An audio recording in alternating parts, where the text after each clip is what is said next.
ప్రభు అయిన యేసుక్రీస్తు ఉన్నతమైన మహిమ కలిగిన నామానికి స్తుతి కలుగును గాక. దేవుడు అన్న పదము చాలా అతీతమైంది. దేవుడు అనే వ్యక్తికి ఉండాల్సిన సార్వభౌమ అధికారం. ఆ అధికారం ఎంత గొప్పదంటే ఏ మనిషి చేయలేనివి ఆయన చేయగలడు.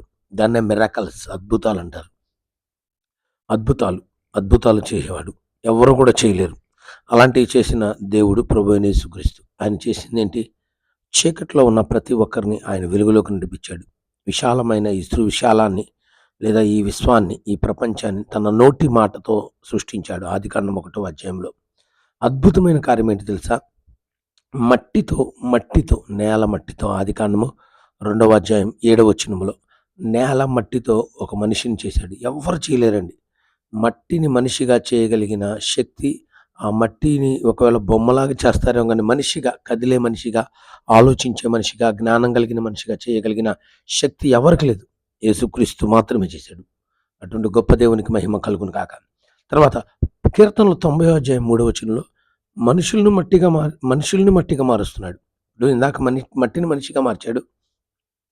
తర్వాత చనిపోయినాక మనిషి ఏమైపోతాడు? ఆ శరీరం ఏమైపోద్ది? మట్టిగా మారిపోద్ది. అట్లా చేయగలిగిన శక్తి ఒక మనిషిని, కదిలే మనిషిని, జ్ఞానం కలిగిన మనిషిని, ఆలోచించే మనిషిని, మాట్లాడే మనిషిని అసలు మాట్లాడకుండా చేసి మట్టిలాగా మార్చేస్తున్నాడు. ఎంత అద్భుతమైన విషయం. ఇంకో అద్భుతం ఏంటంటే రొట్టెను తీసుకొని తన శరీరంగా మార్చాడు ఆయన. ఇప్పుడు మనం బల్లారాధన అంటే చర్చిల్లో బాప్తిసం తీసుకున్న ప్రతి ఒక్కరూ రొట్టెని తీసుకొని తింటారు. ఆ రొట్టెని తీసుకొని తిన్నప్పుడు అది రొట్టెలాగే ఉంటుంది. కానీ రక్షణ పొందిన వాళ్ళకి అదేమైంది తెలుసా? తినేటి వాళ్ళకి తెలిసిద్ది. కొన్ని కోట్ల మంది తింటున్నారు, వాళ్ళకి తెలిసేది అది ఎందుకు తింటున్నారమ్మా అంటే అది యేసయ్య శరీరం అని తింటున్నాం. నీళ్లను లేదా ఆ ద్రాక్ష రసాన్ని యేసు రక్తంగా ఆయన మారుస్తాడు. తాగుతుండగానే యేసు రక్తం అయిపోద్ది. ఎవరు చేయగలరండి అలాంటి పనులు? ఎవరు చేయగలరు? ఇందాక చెప్పాను, నా వెంబడి రండి, నేను మీకు నిన్ను మనుషులను పట్టు జాలరుగా మారుస్తానన్నాడు. ఎవరు చేయగలరు అట్లా? ఒక జ్ఞానం లేని వ్యక్తిని విద్య లేని పామరులంట అపోస్తుల కార్యం 4:13లో. కానీ ఏ మనుషుడు చేయలేని కార్యాలు వాళ్ళు చేశారు. ఎవరి వలన?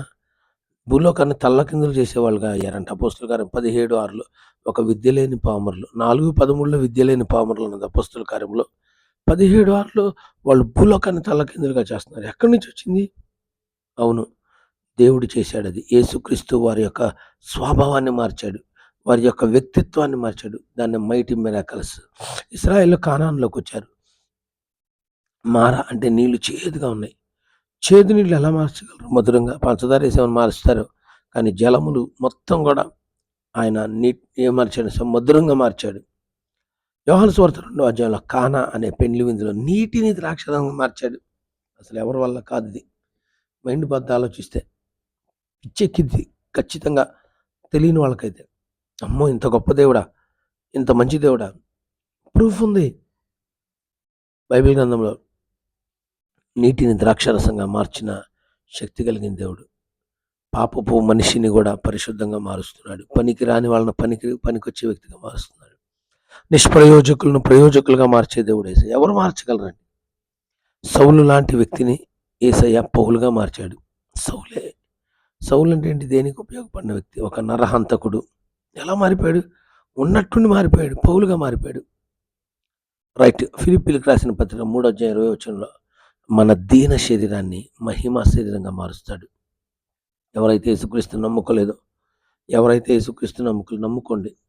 మత్తయి సువార్త 4:19లో నా వెంబడి రండి, నేను మిమ్మల్ని మనుషుల పట్టులకు జాలరుగా చేస్తాను కదా. యేసు ప్రభు వెళ్తే మనుషుల పట్టు జాలరుగా మాత్రమే కాదు, మన దీన శరీరమును మహిమా శరీరంగా మారుస్తాడు.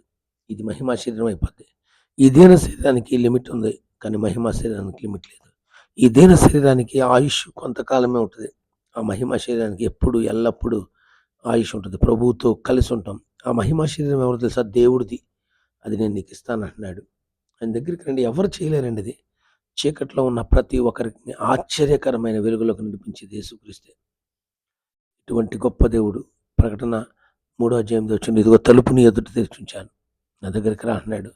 తలుపులు తీస్తున్నప్పుడు రండి, ఆ తలుపులు వేస్తే ఎవ్వరు కూడా ఆ తలుపులు తీయలేరు.